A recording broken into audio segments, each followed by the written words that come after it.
یہ موسیٰ علیہ السلام پر نازل ہوئی. یہ سوال ہوتا ہے نا کہ کتاب تنہا نہیں آتی، کتاب براہ راست بھی نہیں دی جاتی، پہاڑ پر رکھی ہوئی بھی نہیں مل جاتی. آپ کو اللہ تعالیٰ کسی فرشتے کے ذریعے سے نہیں پہنچا دیتے کہ کوئی آئے اور آ کر آپ کے لیٹر باکس میں کتاب ڈال دے. اللہ اپنا پیغمبر بھیجتا ہے اور پیغمبر ایک مشن کے ساتھ آتا ہے.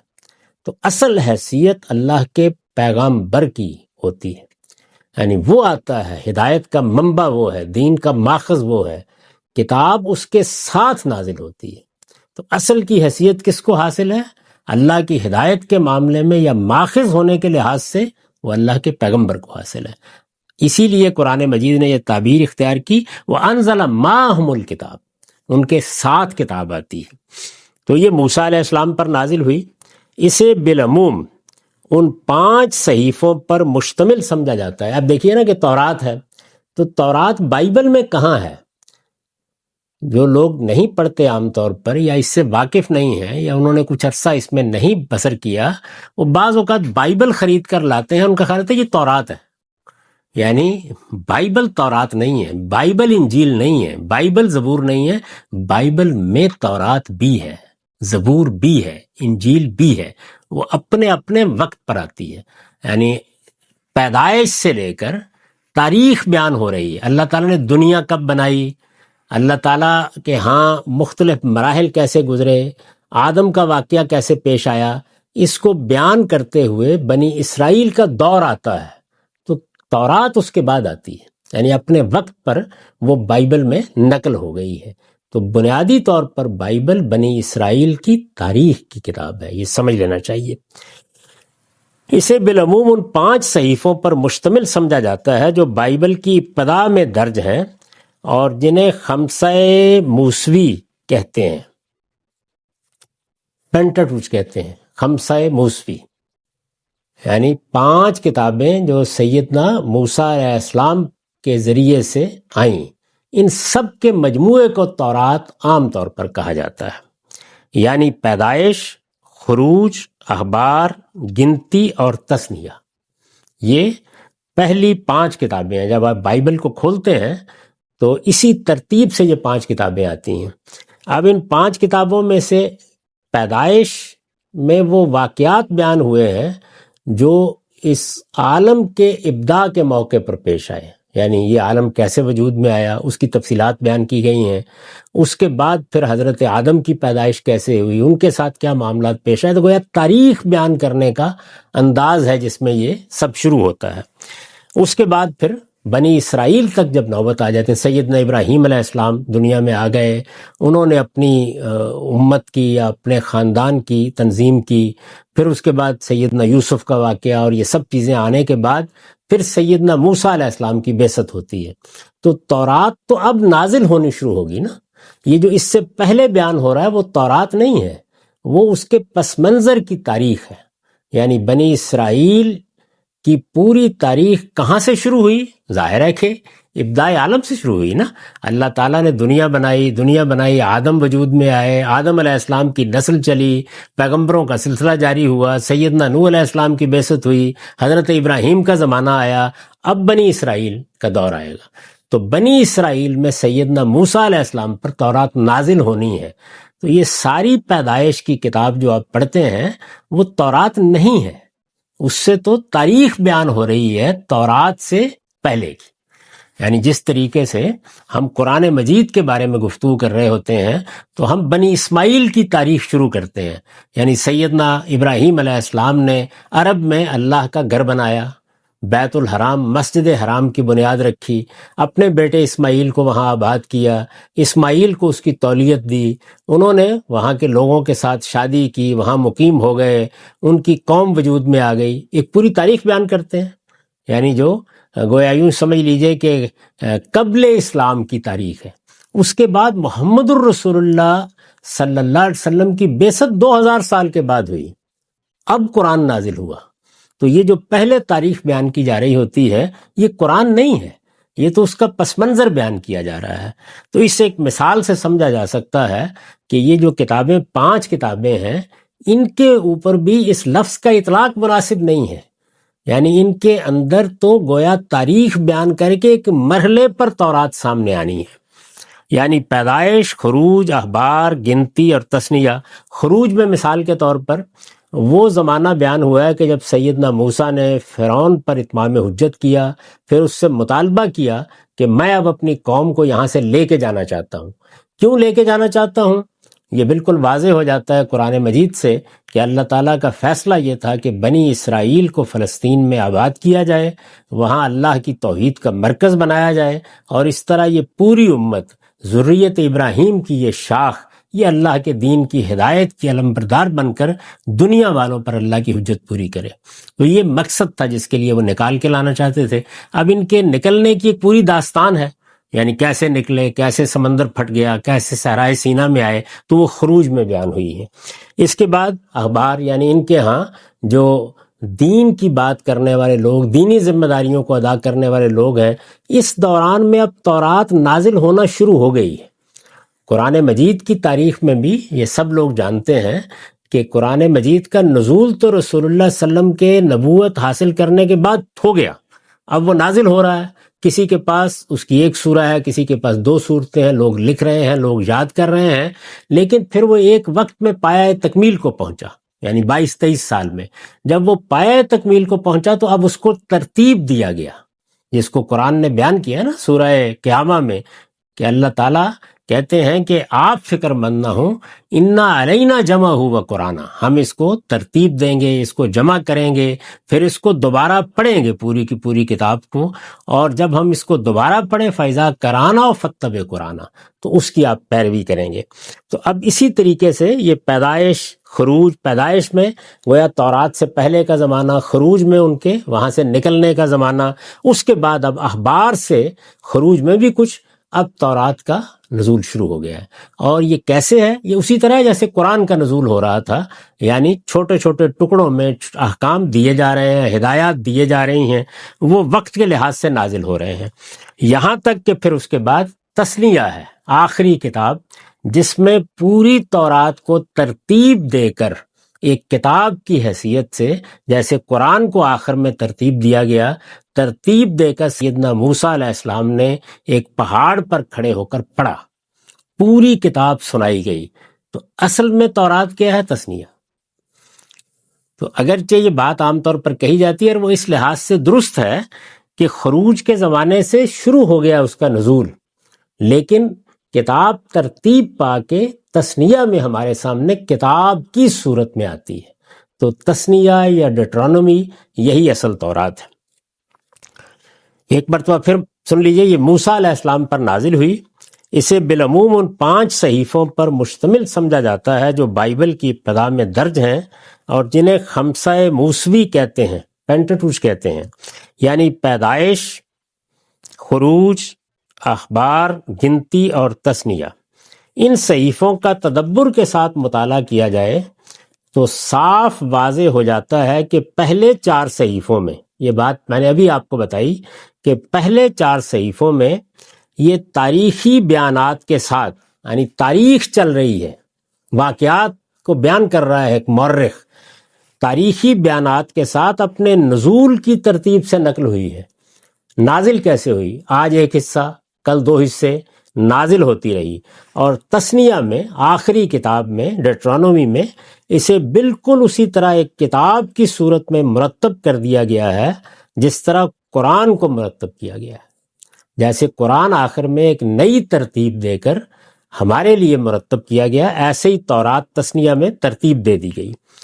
اپنی موجودہ صورت میں غالباً یہ 5ویں صدی قبل مسیح میں کسی وقت مرتب کی گئی۔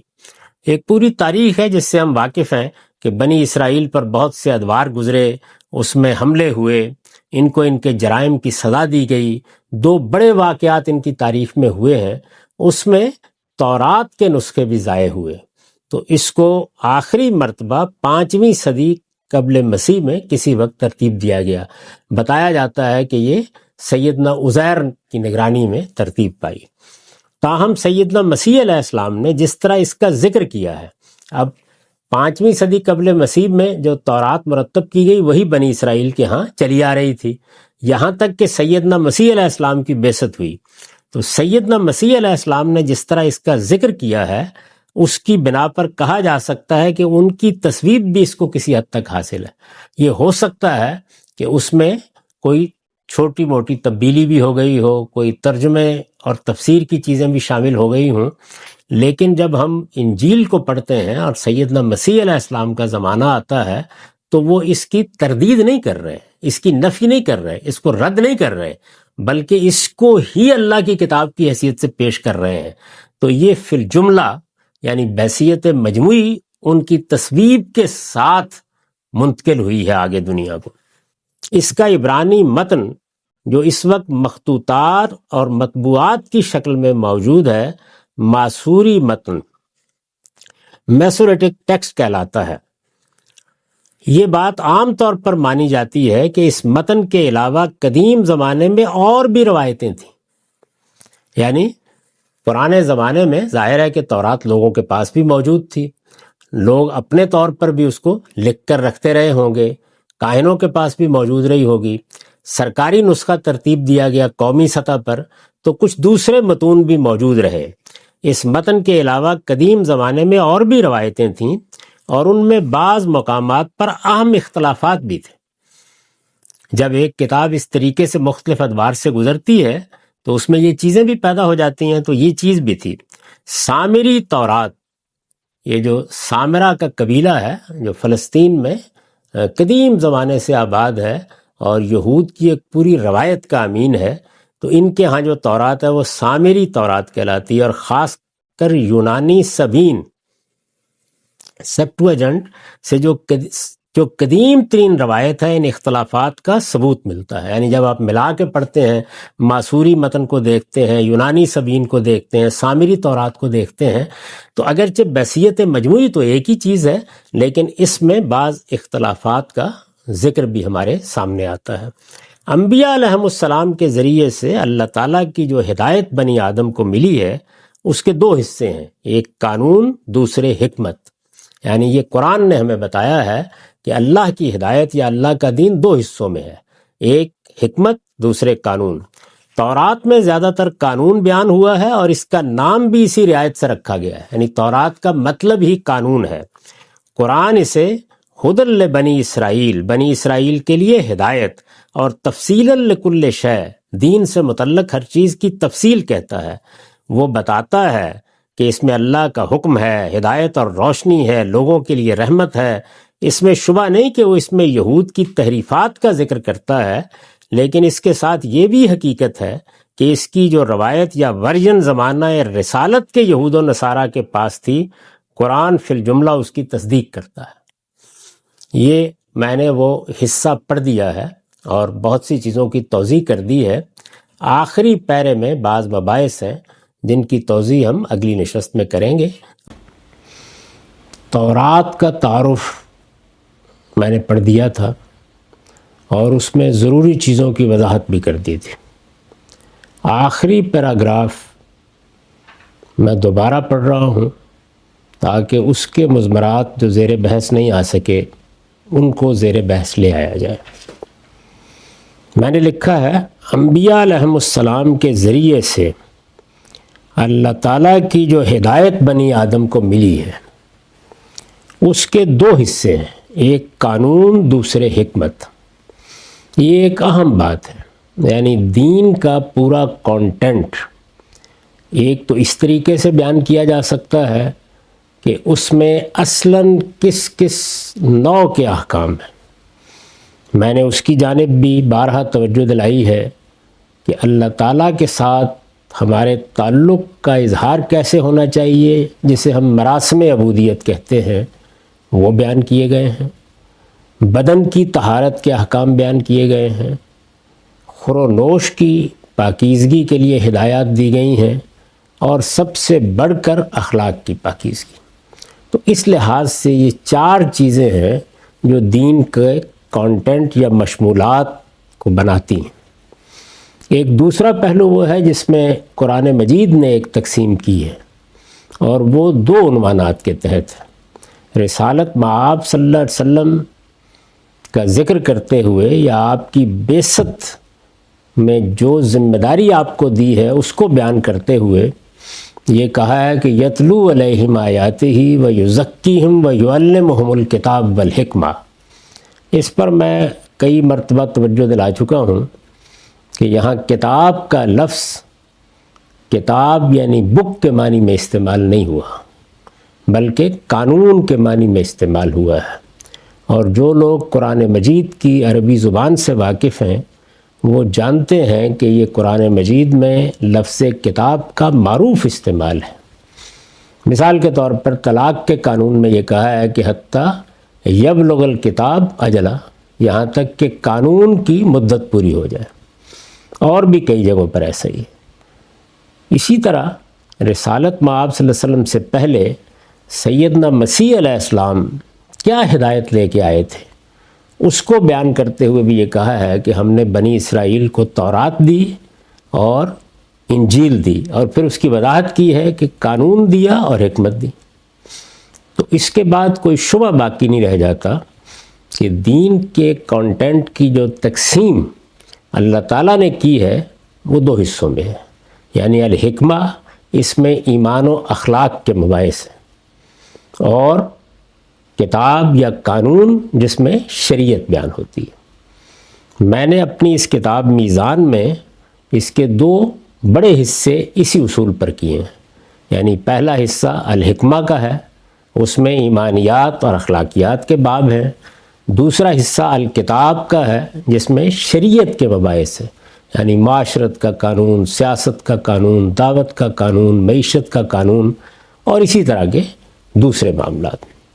تو یہاں یہ بتایا گیا ہے کہ اللہ تعالیٰ نے رسالت مآب صلی اللہ علیہ وسلم کو بھیجا تو وہاں خود کتاب کا کانٹینٹ بھی ان دونوں چیزوں پر مشتمل ہے، یعنی دین کے مشمولات کے لحاظ سے اس میں حکمت بھی بیان ہوئی ہے اور اس میں قانون بھی بیان ہوا ہے۔ اس کے ساتھ رسالت مآب صلی اللہ علیہ وسلم نے جو سنت جاری کی، قانون کا بڑا حصہ اس میں شامل ہے۔ یعنی ہمارے ہاں صورتحال یہ ہے، اور خود قرآن مجید کی، جیسے کہ آگے اس کا تعارف آئے گا، نوعیت بھی یہ ہے کہ وہ ان دونوں چیزوں کو اپنے اندر لیے ہوئے ہیں، لیکن اس کے ساتھ وہ انذار کا فریضہ بھی انجام دے رہا ہے۔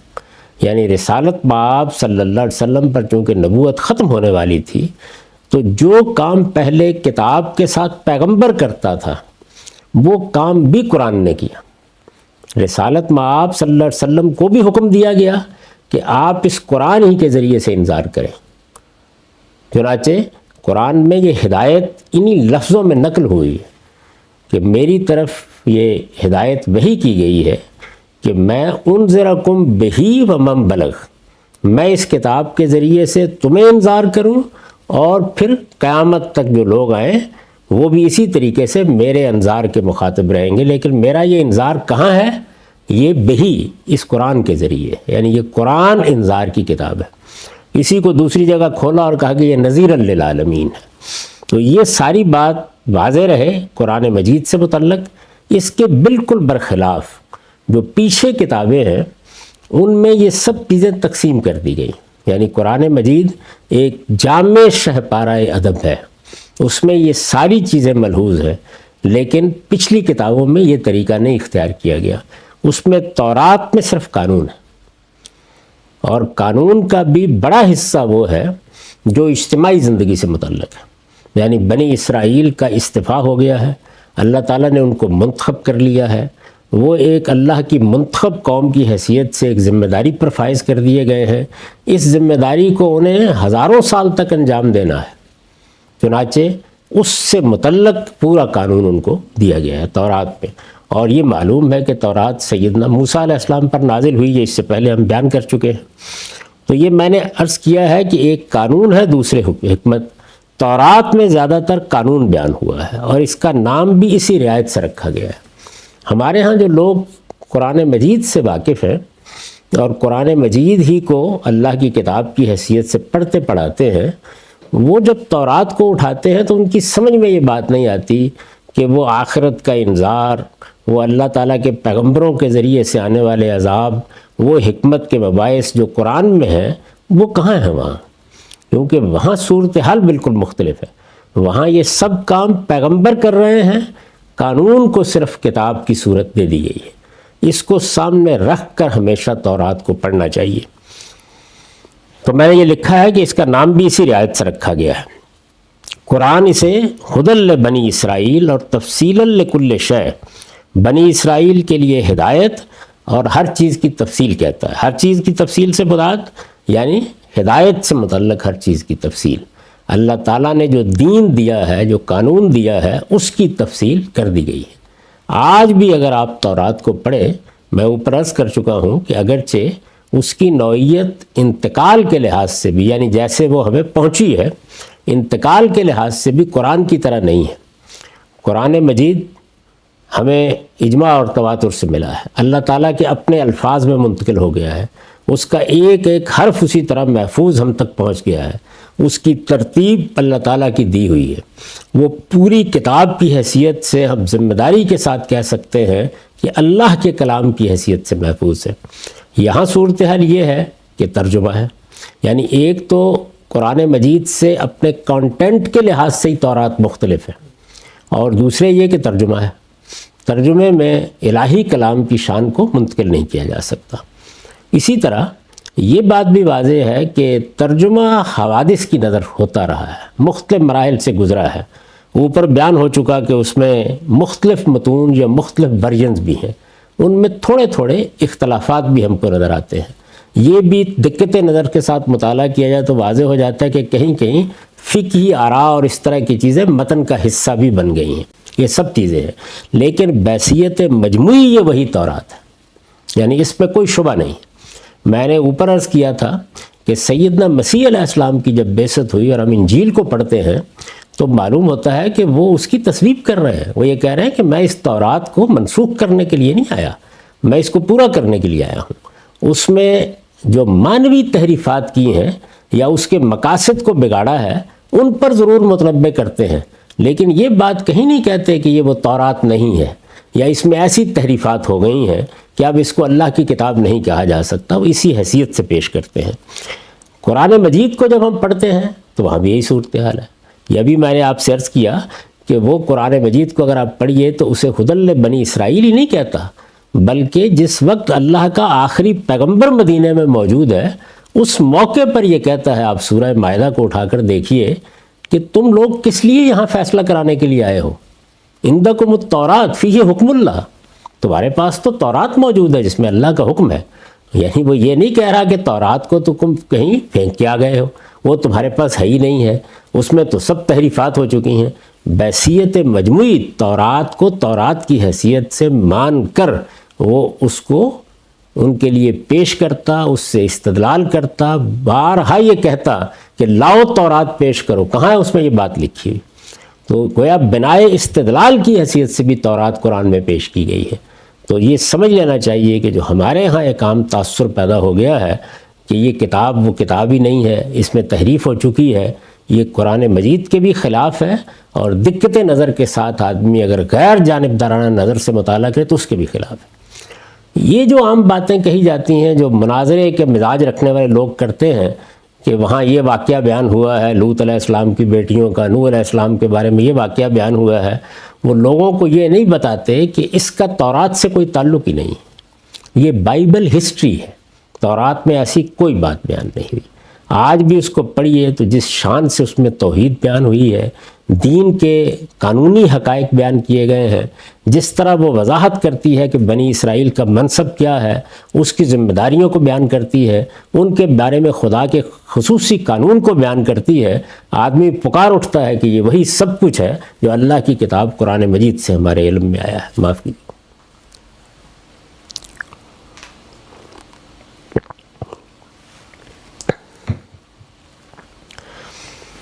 چنانچہ اسی بنا پر میں نے اپنی اس کتاب میں بھی توجہ دلائی ہے اور جگہ جگہ اپنی تفسیر میں بھی توجہ دلائی ہے کہ قرآن کے پس منظر میں یہ تورات موجود ہے، لہٰذا قرآن مجید اس کو پس منظر میں رکھ کر گفتگو کر رہا ہے۔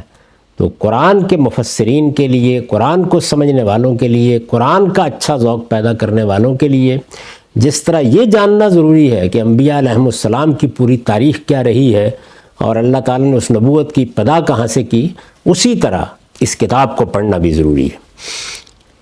وہ بتاتا ہے کہ اس میں اللہ کا حکم ہے، ہدایت اور روشنی ہے۔ یہ قرآن مجید کے بیانات ہیں تورات کے بارے میں، لوگوں کے لیے رحمت ہے۔ وہ اس طرح تعارف کراتا ہے، اس میں شبہ نہیں کہ وہ اس میں یہود کی تحریفات کا ذکر کرتا ہے۔ یعنی جس طرح کہ میں نے عرض کیا کہ ترجمے میں کچھ مسائل پیدا ہوئے ہیں، بعض جگہوں پر بعض فقہی چیزیں اس میں داخل ہو گئی ہیں، تعبیرات ٹھیک اختیار نہیں کی گئیں، لیکن یہ کہیں کہیں ہوا ہے۔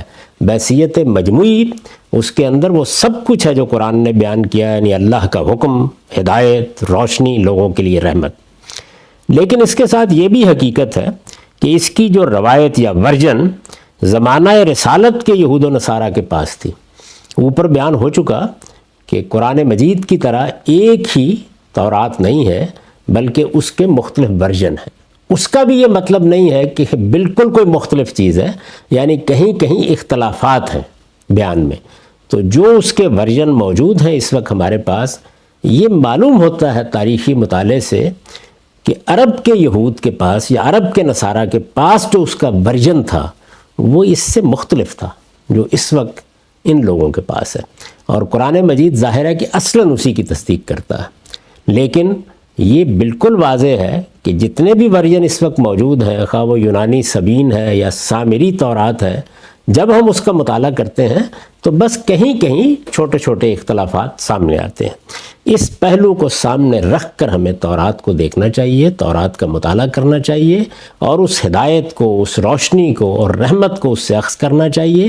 بلکہ جہاں تک توحید کے اطلاقی معاملات کا تعلق ہے، وہ جس درجے میں تورات میں بیان ہوئے ہیں اس درجے میں قرآن میں بیان نہیں ہوئے۔ اس کا مطلب کیا ہے؟ اس کا مطلب یہ ہے کہ توحید کے وہ پہلو جو ایک مسلمان قوم میں مسائل پیدا کرتے ہیں، یعنی قرآن جب خطاب کر رہا ہے تو وہ یہود و نصارہ کو خطاب کر رہا ہے، ان سے بعض بحثیں کر رہا ہے، وہ مشرکین عرب کو خطاب کر رہا ہے، تو وہ بہت سی چیزیں جو اطلاقی نوعیت کی ہیں، مثلا تعویذ گنڈوں کا کیا کرنا ہے، مثال کے طور پر توہمات کی کیا نوعیت ہے، قرآن میں یہ چیزیں اشارات کی شکل میں ہیں، اجمالاً بیان ہوئی ہیں، وہاں اس کی تفصیل کر دی گئی ہے۔ تو یہ چیزیں اسی طرح سے اس میں سے اخذ کرنی چاہیے، اور بنیادی دعوت اور بنیادی پیغام کے لحاظ سے یہ بالکل ایک ہی کتابیں ہیں۔ یعنی قرآن مجید کی تاریخ، قرآن مجید کی شریعت، قرآن مجید جو مناسب بیان کرتا ہے، وہی چیزیں آپ کو تورات میں مل جائیں گی۔ اور وہاں اطلاقی چیزیں، ظاہر ہے کہ ایک مسلمان قوم ہے جو پیغمبروں کے زیر اثر زندگی بسر کر رہی ہے، اس کے ہاں جس طرح کے توہمات پیدا ہو جاتے ہیں، ان کی تفصیلات اس سے ذرا مختلف ہیں جو عرب میں موجود تھے۔ اس کو بہت تفصیل کے ساتھ تورات نے بیان کیا ہے، اور ایک سچے صاحب ایمان کو اسی نظر سے اس سے بہت رہنمائی ملے گی۔ قرآن مجید مثال کے طور پر جبت کا تذکرہ کر دے گا، قرآن مجید سفلی اعمال کا تذکرہ کر دے گا، قرآن مجید سیدنا سلیمان علیہ السلام کے زمانے میں جو انحطاط آیا اس کا ذکر کر دے گا، لیکن ان کی تفصیلات کو جاننے کے لیے آپ کو تورات کی طرف رجوع کرنا چاہیے۔ یعنی کیا کیا وضاحتیں، کیا کیا چیزیں ہیں جو اطلاقی مسائل میں ہمارے سامنے وہاں سے آتی ہیں۔